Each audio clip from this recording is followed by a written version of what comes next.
নরসিংদীর রায়পুরায় সাপমারা বাজারে রেলওয়ের জায়গা বিক্রির অভিযোগ উঠেছে শ্রাবণ আহমেদ পলাশ নামে এক ব্যক্তির বিরুদ্ধে।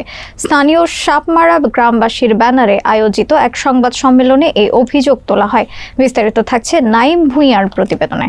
সংবাদ সম্মেলনে বক্তব্য দেন অভিযুক্ত পলাশের ভাই সবুজ, চাচা রফিক মিয়া, বাজার পরিচালনা কমিটির সাধারণ সম্পাদক রইসউদ্দিন বশির, প্রভাষক খোকন মিয়া, আজগর মিয়া ও হানিফ মিয়া সহ অনেকে। তারা জানান, পলাশ রেলওয়ের জমিতে গড়ে ওঠা দোকানঘর কৌশলে এবং পরে প্রভাবশালী ব্যক্তিদের কাছে তা বিক্রি করে বিপুল অর্থের মালিক হয়েছেন। অথচ যেসব ব্যবসায়ী দীর্ঘদিন ধরে ওই দোকানগুলোতে ব্যবসা করে আসছেন, প্রকৃত মালিক হওয়া সত্ত্বেও তারা বঞ্চিত হচ্ছেন। বক্তারা দাবি করেন, দীর্ঘদিনের বৈধ ব্যবসায়ীদের নামেই এসব দোকানঘরের লাইসেন্স ইস্যু করা হোক। অন্যদিকে মুঠোফোনে যোগাযোগ করা হলে শ্রাবণ আহমেদ পলাশ অভিযোগ অস্বীকার করে বলেন, আমি কাউকে দোকান বিক্রি করিনি।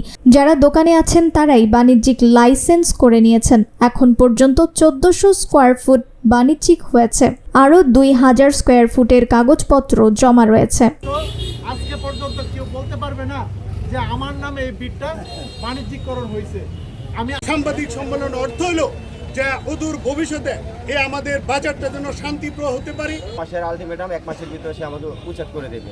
এলাকার মধ্যে একটা পরপর বিশৃঙ্খল সৃষ্টি করতেছে।